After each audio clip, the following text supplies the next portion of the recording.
The Auburn Tigers should have a rising star leading their defense. Freezing temperatures are likely for several hours inland and a few hours closer to the coast. Yahtzee. You are Locked On Auburn, your daily podcast on the Auburn Tigers. Part of the Locked On Podcast Network, your team every day. Yes, welcome on into Locked On Auburn, your daily Auburn Tigers podcast. I'm your host, Zac Blackerby, and thank you so much for making Locked On Auburn your first listen every single day. Today's show a little bit different. We will be joined by Fenton of Locked On LSU. I want to talk about all things DeMario Tolan. She covered the former LSU linebacker, now current Auburn linebacker, better than anyone. And then after that, Auburn quarterback Hank Brown joins the show. Fenton joining us, the host of Locked On LSU. Look, Caroline, Auburn fans are excited about a former LSU Tiger, still a Tiger, but coming to the Plains. DeMario Tolan, former four-star linebacker. What was your kind of reaction? First off, we'll go chronologically here, when DeMario Tolan announced that he was entering the portal. I would say I was surprised and also kind of bummed. I felt like throughout this transfer portal opening, LSU's had a handful of guys leave, but it really wasn't, franchise altering, just totally soul crushing moves that were made. It was guys that were good, but just didn't really find their way into the starting rotation. And it wasn't really guys that I thought, okay, how in the world is LSU going to replace these guys? But there were two of them that I thought, man, that really is a bummer. One being wide receiver Jack Besh, transferring into TCU. The second being DeMario Tolan. Because all season long, Brian Kelly has really made it a priority of his to call out DeMario Tolan. I remember after the LSU-Arkansas game, it was a gross defensive battle, 13-10 final score. And that was a game that LSU's defensive line and linebacker core single-handedly won. And a reporter asked Brian Kelly about Greg Penn, another linebacker on the depth chart. He said, yep, he had his best game this season, but don't forget about DeMario Tolan, because he's made Greg Penn's job so much more difficult in practice. He was pushing all the other linebackers, and he was making so much progress just in his first year that he was making veterans feel uncomfortable in their starting jobs. So I was really looking forward to DeMario Tolan and this next step forward that I thought he would inevitably take in year two. He played in all but one game this season. He sat out against Florida State in week one because he was recovering from surgery over the summer. Okay. But he made his impact known in almost every single game this season. And I thought next year, Brian Kelly's already calling him out, already saying that he's making things competitive in practice. Well, then in year two, there's probably a starting role cut out for him. So I'm bummed to see a really talented guy leave, a guy who really was competitive and pushed all the other linebackers in practice.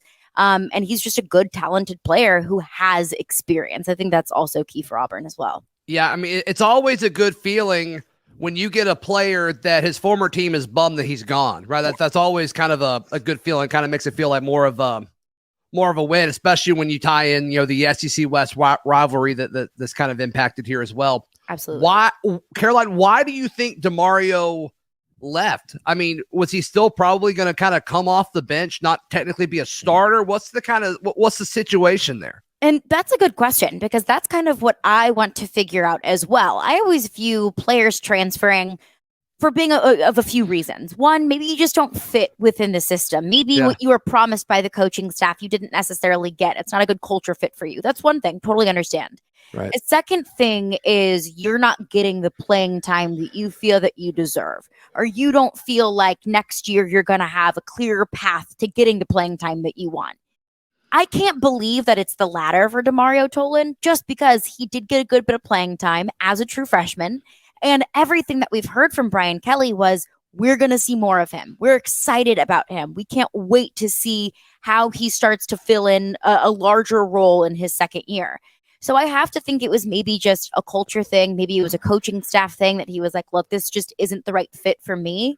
Because in terms of playing time and in terms of being promised things in the future, I have to believe that LSU viewed him as a key component and a key building block moving forward, especially considering how shallow this linebacker core is at LSU going into 2023. Yeah, and it's interesting, too, the timing of it. If my timeline's off on this, Caroline, call me out, but he committed to, or he signed with Brian Kelly. It's not like he was signed, under Ed O and he was let go and then Brian Kelly came in. I mean, last year was his first year, so he signed to Kelly and this coaching staff. So the timing is a little odd, especially when you hear more and more LSU folks like yourself kind of talk up this guy and say, hey, yeah, it was a little bit surprising that he left. Do you think NIL is part of this, Caroline? Was he taken care of at LSU? What are your thoughts on that? I think that very well could be part of the conversation as well. And I think that's another thing. Whenever guys transfer, at least announce that they're entering the transfer portal, I'm sure money is on their minds. And if it is, that's totally fine. Sure. I'm not going to, discredit a player wanting to find better opportunities elsewhere. I wouldn't be surprised if there was maybe a frustration within the linebacker room. You look at Harold Perkins, a true freshman linebacker who was starting consistently, who was consistently disrupting games, and who had become a household name throughout LSU fan bases and probably throughout the SEC as well. Yeah. I look at Arkansas, that LSU-Arkansas game that I mentioned where Brian Kelly was talking up DeMario Tolan. That's the Harold Perkins game. He single-handedly won that game for LSU. So I do wonder if DeMario Tolan is looking at it like, look, I'm in the same position group as Harold Perkins. I'm not getting as much recognition on or off the field, not getting as much NIL money. And he's like, look, if I'm not going to be number one linebacker in this room, if I'm not going to be top dog in this room, then maybe I'll go wherever I can be. And if that's the case, then good for him. He's going to go wherever he can get the opportunities that he deserves. So maybe it's NIL, maybe it's playing time, and maybe it's just he's looking at the sheer talent in the linebacker room and saying, I want to be number one, and I can only do that elsewhere.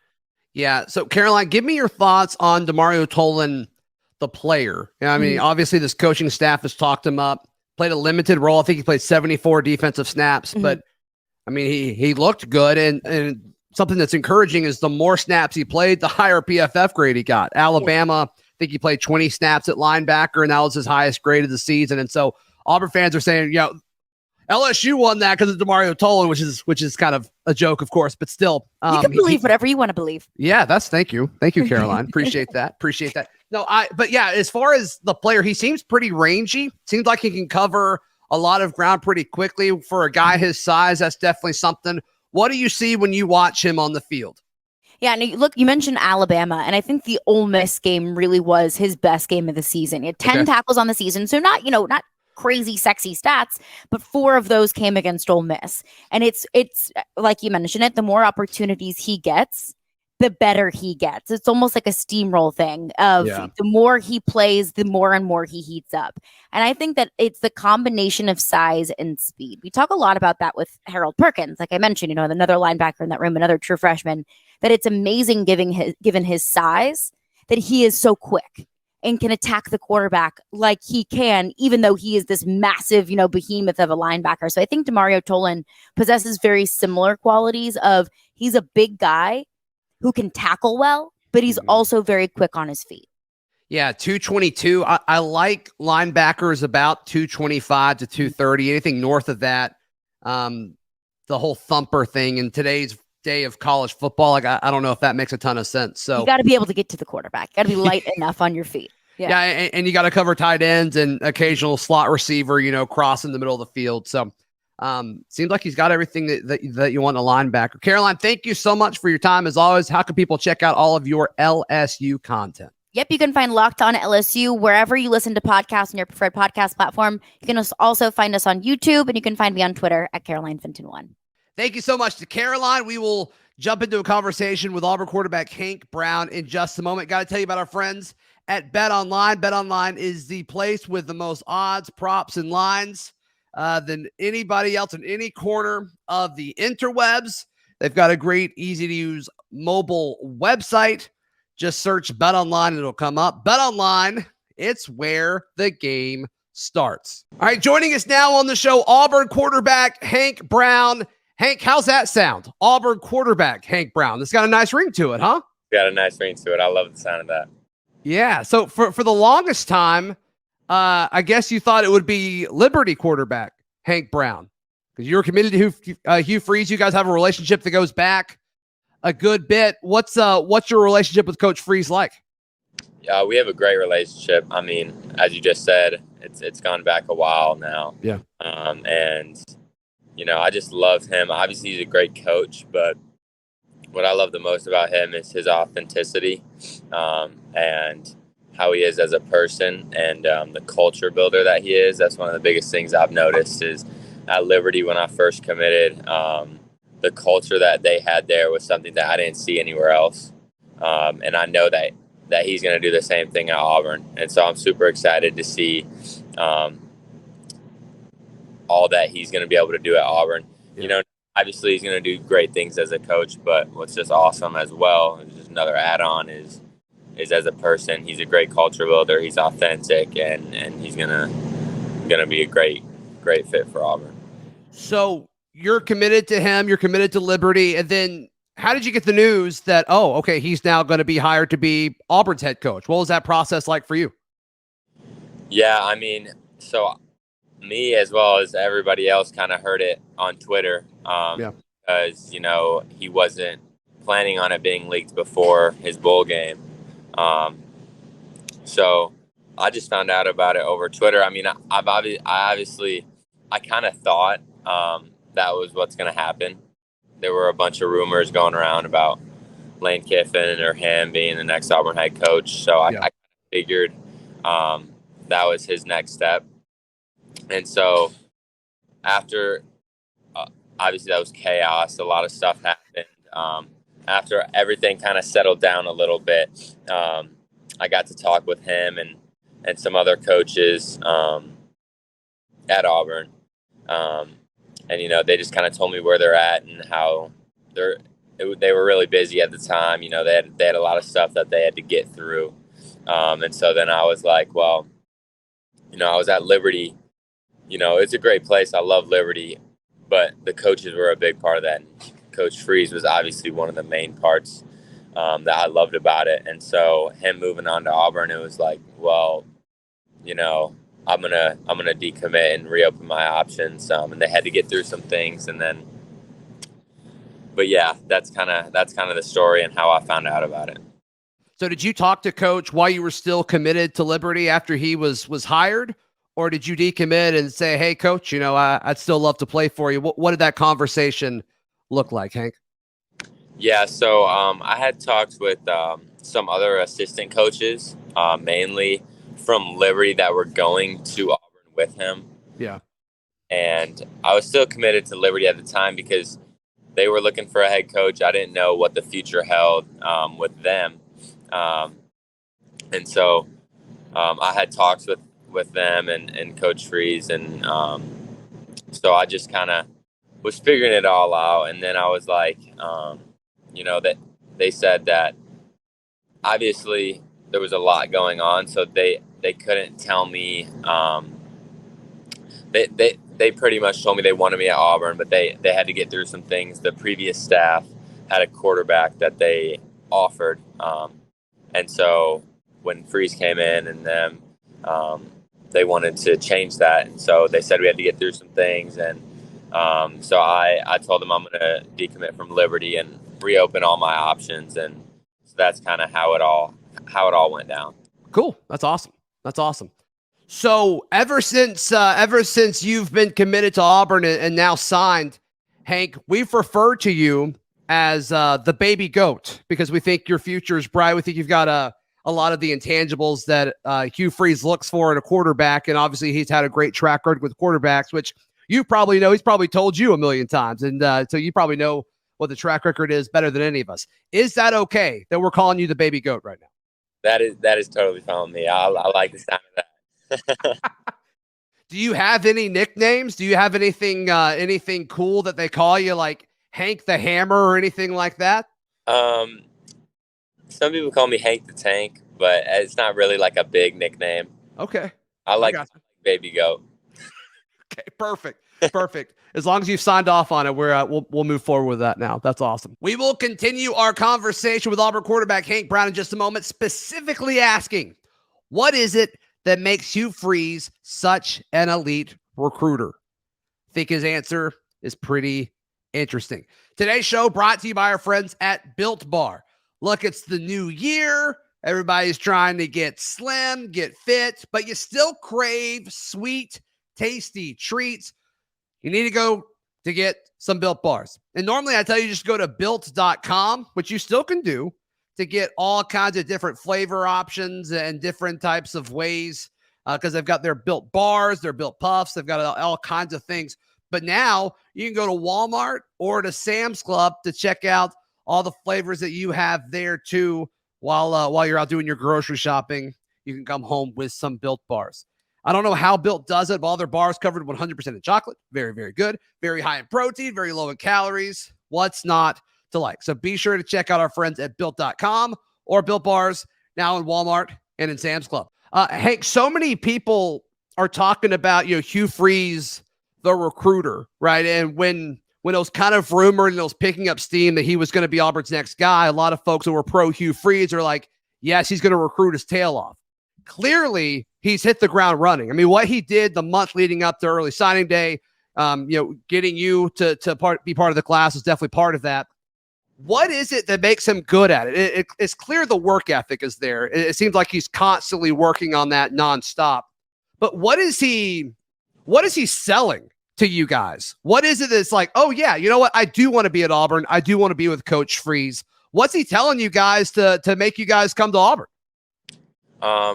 Kind of going back to what I said earlier, the biggest thing that he is about is authenticity and how he's just honest with his players and just tells them what they're going to get at Auburn, and what they're looking for and what they need the player to do, the recruit to do, what their future looks like. And so I think just, recruiting, you don't get that often.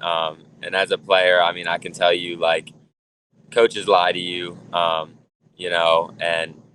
crazy things happen throughout all of recruiting. And so I think he's built a reputation of that, and players know that. And so, he's just selling, he's like, what he sells is he tells them how they are as people and how they're not just going to grow as a football player. That's a given, but they're going to grow as people, and of people in their faith. And so I think that's a big thing of why, he's starting the trend of people getting over here to Auburn. That's awesome. That's awesome. So you played for Trent Dilfer, right? Yes, sir. How was that? Getting to play a quarterback for a former NFL quarterback. That's pretty cool. Yeah, it was awesome. It was definitely one of the best experiences I've ever had. When I transferred to Lipscomb to play for him, I didn't expect it to be as good as it was, and it was just everything I've learned. Mostly everything I've learned is from him. He's a mastermind. He's so good and intentional with everything he does. It's so impactful, and it impacted me in such a positive way. And so it was a huge blessing being able to play under him and learn from him. So now he's at UAB. Did you hear what he said at his press conference on signing day? Did you hear about all the drama that caused? I did not hear about that. Yeah, he said something along the lines of like, we're gonna win the state. We're gonna get the best players in the state of Alabama. Sure, the top ones can go to Alabama, but we'll get the next ones. That's essentially what he was saying. And a lot of people are like, did he forget Auburn was there? So you don't have to comment on that since you played for him, but I thought that was fun. I thought it was interesting. Yeah. So, but as far as players that you're kind of talking to that are currently on the roster right now, Hank, are you talking to other guys in the quarterback room like Robbie or Holden or TJ right now? Are there any relationships being built there? So I haven't been able to talk to any of the quarterbacks in the QB room. We've interacted over social media a little bit, but I'm trying to build relationships with the guys in my class to start, the recruits in my class, because I know that'll be big down the road. And so I'm getting in contact with them, talking with them. And so that's where I'm starting. But I'm definitely going to get to that as soon as I can. I've been reaching out, some of the receivers have been reaching out to me. They want me to come down and throw because I'm playing basketball. Sorry. Sure. I'm not graduating early. And so I'm coming at the beginning of summer. And so some of the receivers have been reaching out to me, wanting me to come down and throw with them. So I'm this spring, I'm going to definitely come down and throw with a bunch of them and build a relationship with them, which I think is a huge part. Who was the first receiver to reach out to you to throw? There were a few. There's a good amount. Okay, I got you. I got you. Yeah, your class, getting to know the folks in your class, you'll get the opportunity to do something that not a lot of quarterbacks, Auburn quarterbacks in recent memory have been able to do, which is bond with incoming offensive linemen. It's been hard to get offensive linemen, and Hugh Freeze has figured out how to do that quickly. But you got some big dudes in your class. Yeah, we got some really big dudes. I love it. It's awesome.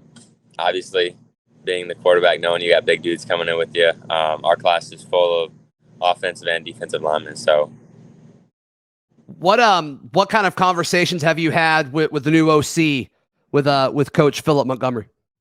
You know, I've talked with him a good amount, and I love him. He's an amazing guy, and obviously his track record's been amazing as well, and all the quarterbacks that he's produced through the years.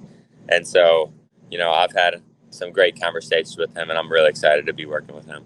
Awesome. Well, Hank, this has been fun. You did this on a short notice. I really appreciate it. And yeah, it sounds like you got a game tonight. So best of luck with that. And yeah, man, welcome to Auburn. Glad to have you. Have me on. Thank you. Thank you so much to Caroline Fenton and Hank Brown for joining us on the show today. We'll have a fun show tomorrow as well with a couple of different guests. Zep Jasper expected to be on as well. So that should be pretty fun. Should be pretty neat. You can find all my written work at auburndaily.com. And until then, we'll see you tomorrow. This has been Locked On Auburn.